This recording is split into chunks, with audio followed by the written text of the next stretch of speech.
Teman-teman, kita hari ini akan belajar tentang debat. Di pertemuan sebelumnya Ibu sudah menyampaikan apa yang akan kita lakukan pada hari ini, dan semoga sudah siap dengan apa yang sudah Ibu sampaikan di pertemuan sebelumnya. Tapi Ibu mau tanya dulu sebelumnya, teman-teman pernah melihat atau menonton debat kah? Nah, debat apa? Presiden, pilpres, apa lagi? Pilkada. Debat apa lagi yang pernah kalian tonton? Ketua OSIS, betul. Apa lagi? Debat SMA 8. Oh, yang di Grande yang di sekolah-sekolah. Ya. Kemudian apa lagi yang biasa sering terjadi perdebatan? Nonton debat Cagup DKI kemarin, Ibu kelewat pas nonton paginya baru tahu ternyata malam ada debat ya, karena nggak lihat sama sekali. Nonton dari 3 paslon yang menurut kamu punya apa kans lebih tinggi loh? Kalau debat pertama sama debat kedua itu pandangannya jadi beda. Kalau debat pertama itu sebenarnya lebih bagus karena dia ngebahasnya general, misalkan fungsi gubernur itu apa. Kalau yang kedua itu lebih ke debat masa lalu mereka. Misalkan kalau saya boleh sebutin, misalkan Rano Karno itu kan pernah jadi PJ gubernur di Banten. Nah, dibahas tuh di Banten itu apakah indeks IPM naik atau turun. Habis kalau misalnya di dalam Ridwan Kamil itu dijelasin kalau misalkan masa lalu dia jadi gubernur yang ada di Jawa Barat itu kayak gimana. Jadi lebih ke serang secara masa lalu gitu. Jadi kalau misalkan lihat kansnya yang pasti itu nomor 2 tidak. Nomor 2 itu siapa ya? Itu Darmakun. Nomor 2 itu Darmakun. Nah, itu punya peluang paling sedikit. Yang independen ya? Secara konsep, tapi kita mau langsung eksekusi dulu tentang isu yang pertama tentang judi online. Mana ada tuh ya yang selebgram dari kampus waktu itu ya yang takut karena si siapa Sambor ya namanya. Ibu nggak terlalu update ke detail siapa orangnya, tapi Ibu cuma update isunya. Sebenarnya kalau judi online ini menurut pendapat kalian gimana sih? Apa yang harus kita lakukan dengan kondisi judi online itu? Pemerintah harus menegakkan apa yang ditegakkan? Regulasi seperti apa yang harus ditegakkan? Sebenarnya lebih menekankan bahwa jika bukan hanya bandarnya yang harus dipidana, namun untuk pengguna judi online tersebut harus lebih ditegaskan sanksi yang akan diberikan. Sanksinya harus ditegaskan karena sampai detik ini belum ada sanksi yang jelas ya dari orang-orang yang apa namanya. Sebenarnya kalau pelaku judi online-nya mungkin bisa kita coba yang apa ya? Jangan seberat sama si yang apa namanya bandarnya, harusnya yang ditegaskan duluan, yang ditegakkan adalah si bandar-bandar ini. Dan memang mereka providernya nggak di Indonesia. Kalau mungkin teman-teman pernah baca artikel terkait atau dari media sosial yang terselubung, tahu nggak mereka ada di mana? Kamboja paling banyak. Dan dari Ibu beberapa kali sering juga mencari tahu dan detail di X terutama itu banyak. Biasanya kan berita apa sih, informasi underground gitu. Itu bahkan mereka kalau udah ke sana ke Kamboja itu harus untuk balik pulang ke Indonesia itu kecil. Kan bisa selamanya di sana karena kondisinya itu mereka tahu belakang layarnya, jadi sebisa mungkin tidak balik ke Indonesia. Ada teman Ibu, bukan teman ya, teman sih memang, tapi teman jauh lah, kayak teman kenal yang kakak beradik itu ada di Kamboja. Untuk ketika ditanya kerja apa di sana, cuma bilang nggak jadi admin. Gimana akhirnya Ibu tahu dari teman Ibu yang lain, ya admin judul itu yang di Indonesia sedang ditegakkan. Bahkan terakhir kalau teman-teman lihat beritanya itu ternyata dari Kemeninfo, pejabat-pejabat terkaitnya itu mereka yang nge-backup satu akun itu berapa juta gitu supaya tidak diblokir sama Kemeninfo. Dan kalau teman-teman ngelihat di Instagram ada biasanya dia pakai akun-akun besar, ada meme lucu gitu atau video-video lucu tuh suka nyelipin ini apa namanya iklan judulnya, itu jangan di share sama kalian karena itu akan menaikkan engagement mereka dan akan terus seperti itu. Jadi kalau kalian mau nge-share video-video lucu tapi ada tulisan judul-judulnya, jangan di share. Kalau bisa di report supaya mereka tidak aktif terus berselancar di sosial media. Kayaknya lebih dari 1,5 juta pelanggan. Banyak kan kasusnya itu gara-gara judi online akhirnya pinjol, gara-gara pinjol terus ngebuat bayar, bunuh diri atau bahkan membunuh atau ngerampok dan banyak hal negatif itu.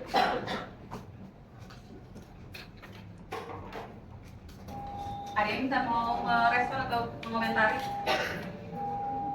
Ada yang mau merespon? Ya, boleh. Sebenarnya saya ingin bertanya karena dengan yang kita lihat tadi provinsi jika judi online, jika judi online ini dijalankan dengan prosedur yang tepat, apakah memang bisa menaikkan ekonomi negara? Kita lihat dari berbagai perspektif ya. Ibu menjawab dari berbagai perspektif, bukan sebagai guru bahasa Indonesia dan bukan beragama Muslim, tapi kita bahas secara general ya. Di negara lain yang melegalkan judi ada banyak kan? Di negara mana aja? Singapura, ada. Singapura di mana ya? Di Singapura Primary ya. Apa itu pengetahuan umum, kita perlu tahu. Terus kalau di Hong Kong itu di Macau kan ya? Oh ya. Kan nge spidol kan?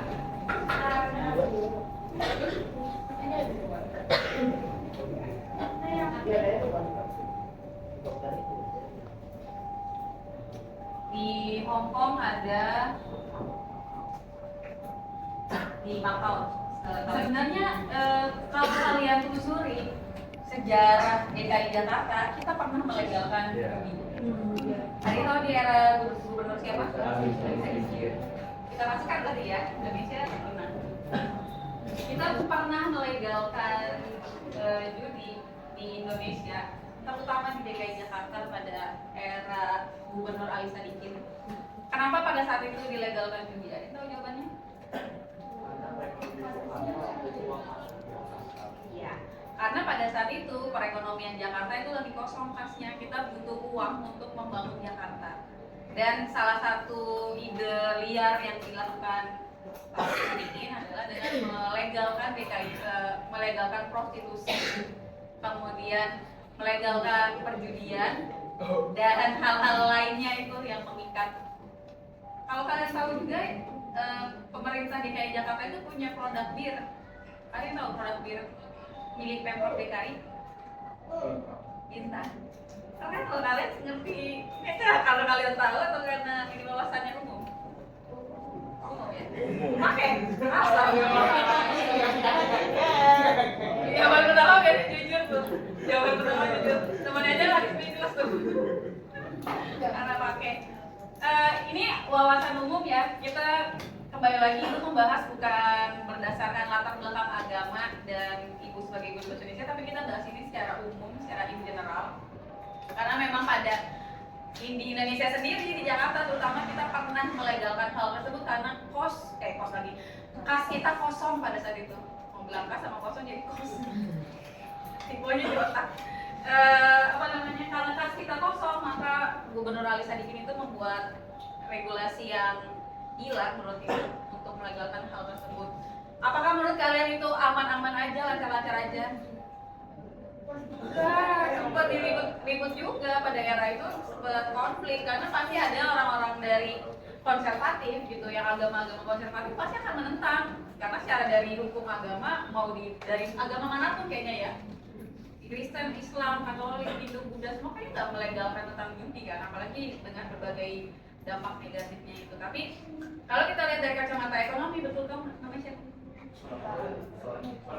Somin. Somit itu, Iya. ya. Pertanyaan dari Somit, kalau profitnya sebesar itu kenapa kita nggak legalkan aja Bu di Indonesia? Memang pernah kejadian karena untuk mengisi kas kosong DKI Jakarta. Kalau teman-teman masih ingat di DKI Jakarta itu sisa-sisa peninggalan lokalisasi prostitusi itu ada dan kemarin digusur sama Ahok. Ada yang tahu di mana lokasi-lokasinya? Aku tahu. Ya, pernah juga lagi. Ya kan? Ada yang tahu lokalisasi? Maksudnya lokalisasi apa, Bu? Kayak misalnya tempat yang banyak ada prostitusi apa gimana? Iya. Oh. Memang area itu sengaja dibuat untuk lokalisasi prostitusi. Setahu saya yang banyak ada prostitusi itu di Kalibata ada banyak. Itu tapi bukan lokalisasi. Kalau itu Itu memang gimana? memang mereka random aja dan Random. kebetulan di sana gitu. Kalau ini memang sengaja pemerintah meletakkan di situ. Oh, jadi spesifik buat mereka kalau prostitusi di sini biar pada Ya. orang. Kalau di Surabaya kan ada namanya, ada yang tahu Surabaya? Apa Surabaya? Bang Doli. Ya. Jika kalian tahu sih sama informasi-informasi gelap ini. Kenapa dibuat supaya demand-nya di satu tempat? Karena kan pasti akan ada dampak berikutnya kan, kayak ekonominya itu pasti ada. Nah, sengaja ditaruh di situ supaya tidak meluas kemana-mana. Nah, perlu nggak melegalisasi judi ini di Indonesia? Mengingat sejarahnya di DKI Jakarta pun pernah melakukan itu. Berarti bukan hal yang tabu dong seharusnya. Kalau kita bahas bukan dari perspektif agama. Tapi karena kita hidup dengan Pancasila, sila pertama kita adalah Ketuhanan Yang Maha Esa. Apakah mungkin legalisasi judi ada di Jakarta, terutama dan di Indonesia pada umumnya?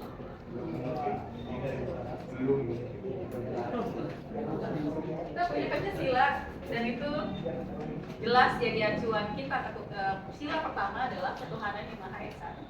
Jika silanya ada di sila pertamanya Ketuhanan Yang Maha Esa, possibility-nya atau kemungkinannya akan lebih cenderung bakal ada atau tidak ada? Tidak ada, karena kembali lagi acuan utamanya adalah baik kaitannya dengan ketuhanan ke agama. Jadi jawabannya Ada. langsung ya, selesai.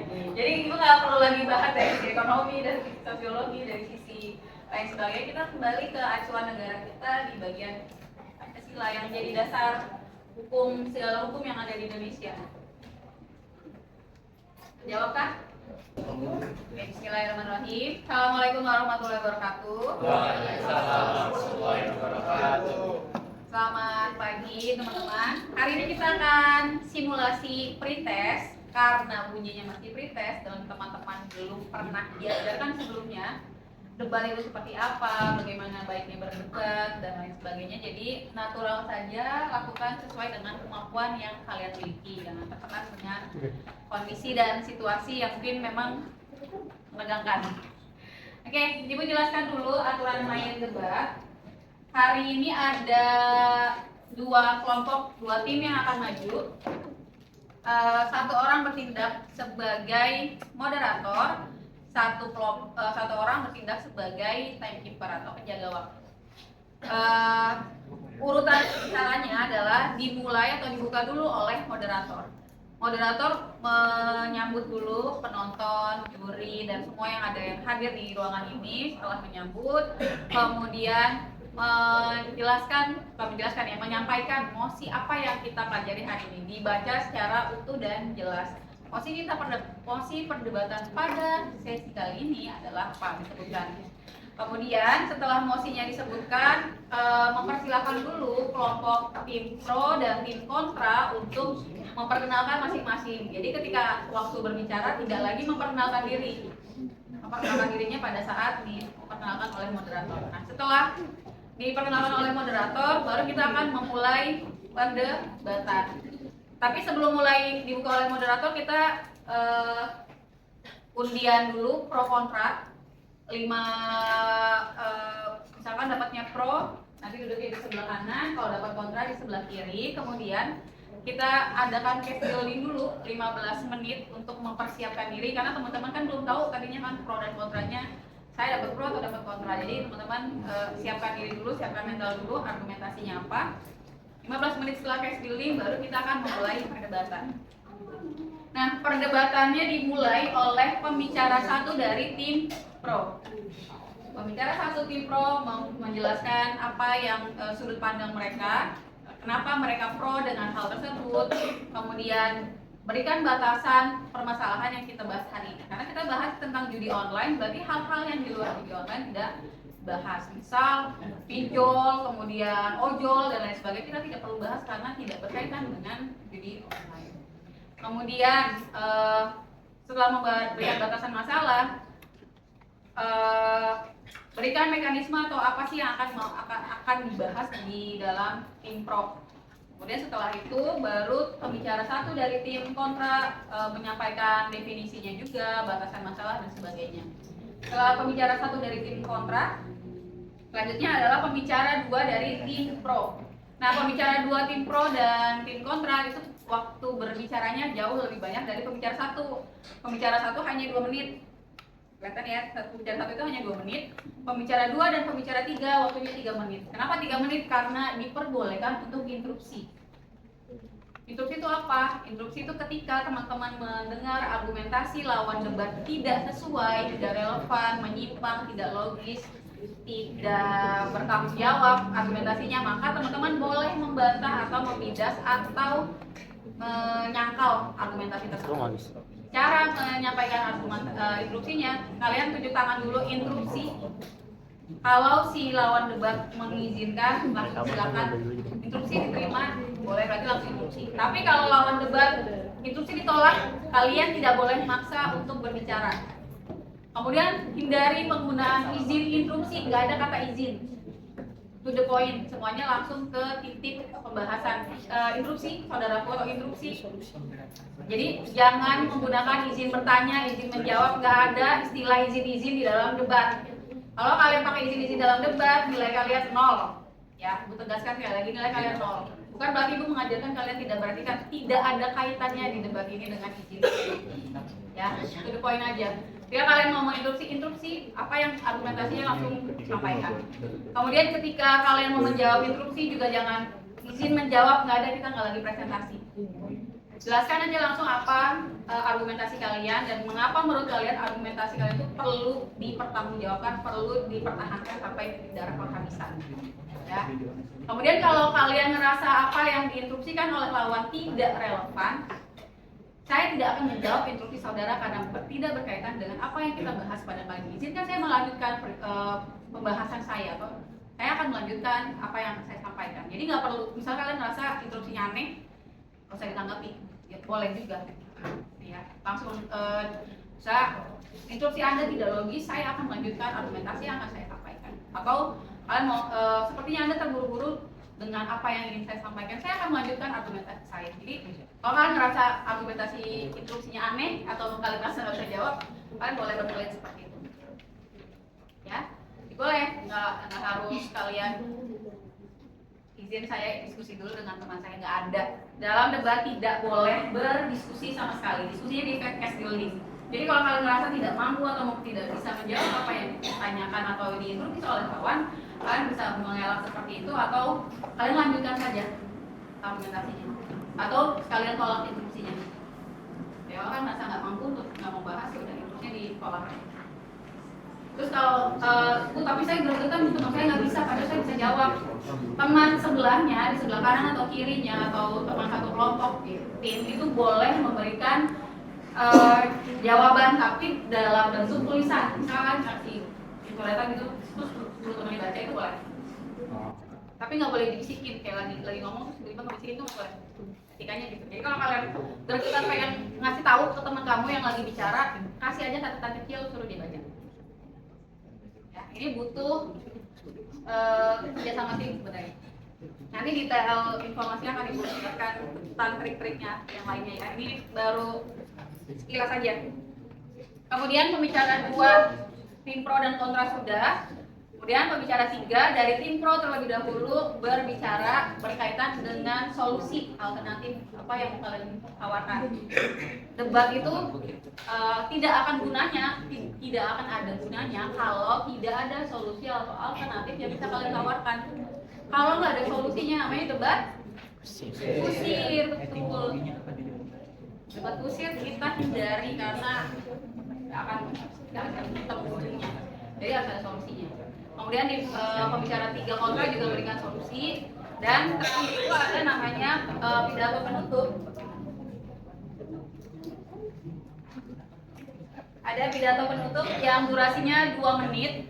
Itu pembicara kontra terlebih dahulu untuk menyampaikan pidato penutup yang berisi argumentasi atau apa yang unggul di sisi tim kalian dan apa yang tidak bisa diberikan atau dijawab oleh tim lawan. Ya, jadi kalian berikan kesimpulan terakhir. Kemudian setelah dari pembicara kontra, pidato penutup dari pembicara pro. Ada pertanyaan berkaitan urutan? Aman? Oke, Ibu butuh 1 orang sebagai moderator. Tegar aja, tegar.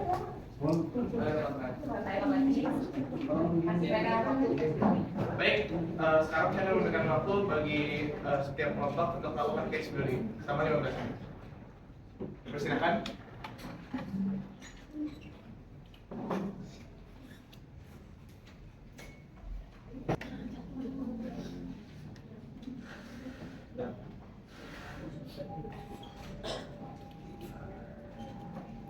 Baik, waktu case building sudah selesai.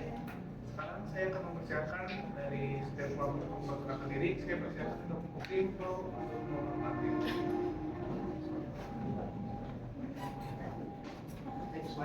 Assalamualaikum warahmatullahi wabarakatuh.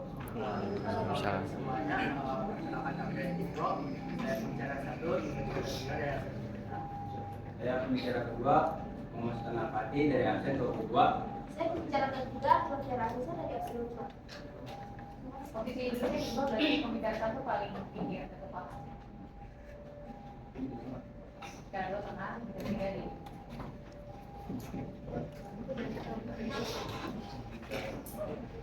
Baik, terima kasih Info. Sekarang kita bukan dari tim Terima kasih moderator atas kesempatannya. Assalamualaikum warahmatullahi wabarakatuh. Waalaikumsalam. Yang terhormat Dewan Juri dan hadirin sekalian, sebelum memulai, perkenalkan kami dari tim spontan dan kami akan membawakan kontra dari mosi kali ini.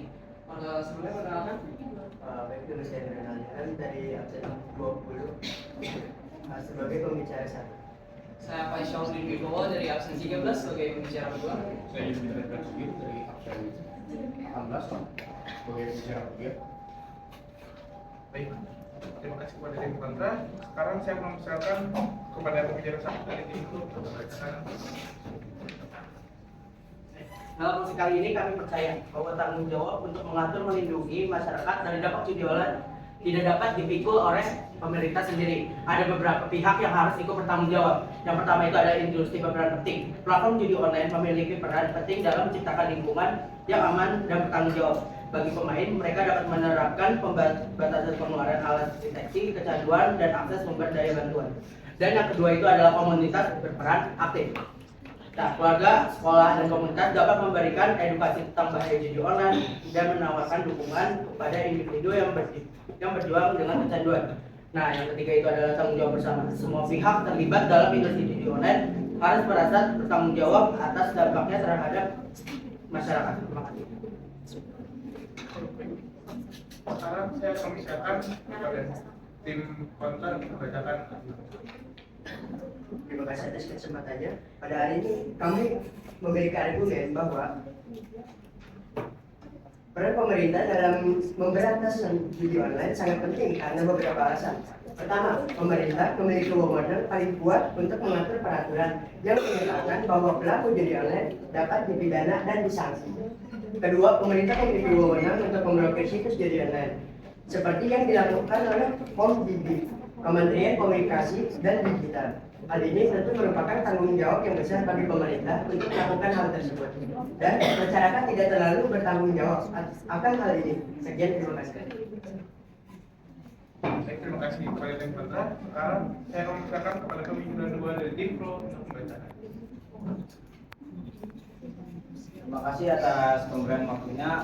Pada musik kali ini saya akan membicarakan tanggung jawab judi online termasuk juga tanggung jawab pemerintah. Namun yang ada beberapa pihak yang harus ikut serta bertanggung jawab dalam judi online. Bukan hanya pemerintah saja yang bertanggung jawab dalam masalah judi online ini. Ada beberapa pihak seperti guru dan juga orang tua yang harus berkontribusi dalam permasalahan judi online. Terima kasih.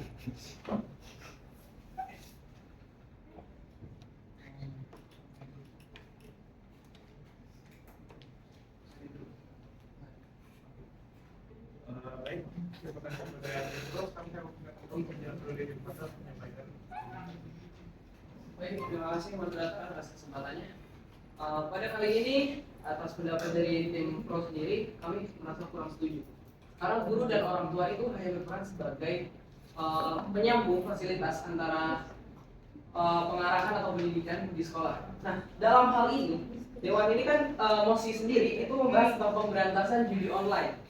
Nah, kami berpendapat bahwa masyarakat ini hanya berperan sebagai pembantu atau pelapor aktif.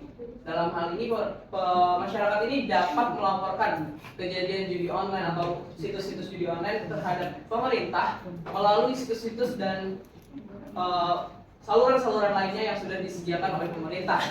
Dalam hal ini juga, tanggung jawab itu kan memiliki definisi bahwa tanggung jawab itu melakukan tugas dan menerima risiko atau akibat yang diterima. Nah, ini pemerintah memiliki tanggung jawab terbesar dalam hal ini dan perlu digarisbawahi kembali bahwa masyarakat itu hanya berperan sebagai pembantu atau pelapor aktif dalam kasus ini.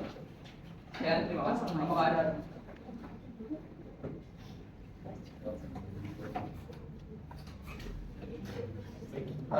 Terima kasih kepada Ketua Tim. Sekarang saya akan silakan pembicaraan ketiga dari tim pro penjelasan.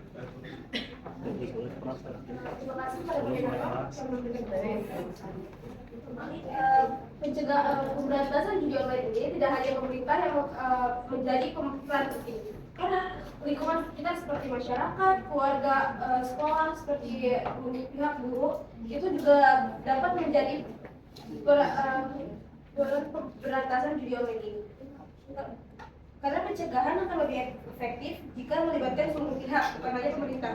Akan lebih efektif dalam mengurangi dampak negatif dari judi online. Dan pemberantasan judi online ini juga menjadi tanggung jawab bersama. Semua pihak yang terlibat dalam industri judi online harus merasa bertanggung jawab atas dampaknya terhadap masyarakat. Baik, sekarang saya akan memberikan kepada pembicara ketiga dari tim Tanta untuk menyampaikan solusi.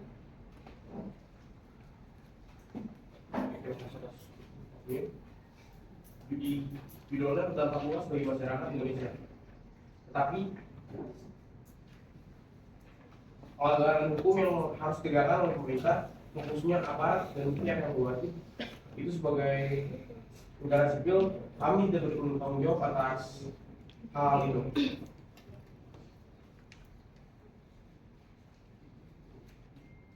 Dan bertanggung jawab itu bukan sebuah pemberantasan yang harus kami lakukan sebagai warga negara sipil, karena itu tugas aparat dan juga pihak-pihak yang berwajib. Baik, atas tim, sekarang saya akan mempersiapkan kepada tim pro untuk memberikan pidato. Konten. Baik. Saya persiapkan seperti itu. Baik, terima kasih atas kesempatannya. Pada debat kali ini kami menyimpulkan bahwa pendapat kami itu masih cukup kuat untuk diperlihatkan dan masih bisa untuk diperjuangkan. Kami berargumen bahwa tanggung jawab ini adalah tanggung jawab penuh dari pemerintah. Mengapa demikian? Karena pemerintah itu adalah lembaga atau kelompok yang bisa untuk melakukan segala aktivitas dalam pemberantasan, atau dia bisa mengarahkan untuk memberantas situs-situs itu melalui arahan dari pemerintah. Tanpa arahan tersebut, pihak-pihak yang dapat memblokir itu tidak memiliki tanggung jawab penuh terhadap hal tersebut. Jadi pada pidato penutup kali ini kami berargumen tetap untuk mempertahankan argumen kami bahwa pemerintah merupakan elemen yang memiliki tanggung jawab paling tinggi dalam kasus kali ini. Terima kasih kepada tim kontra. Sekarang saya mempersiapkan tim pro untuk memberikan pidato penutup.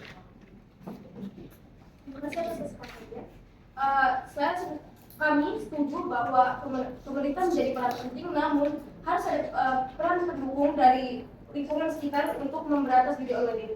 Karena walaupun pemerintah dapat memerintahkan untuk memblokir situs judi online, namun untuk lingkungan sekitar seperti keluarga, sekolah, atau yang lainnya dapat memberikan solusi agar mereka berhenti untuk bermain judi online.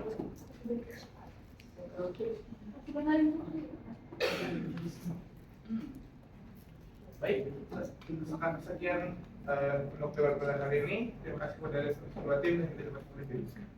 Oke. Tolong di scan sebelah kanan dulu semua yang ada di ruangan. Yang maju maupun yang tidak maju, scan dulu yang sebelah kanan. Kelihatan nggak? Yang kemampuan berpikir kritis.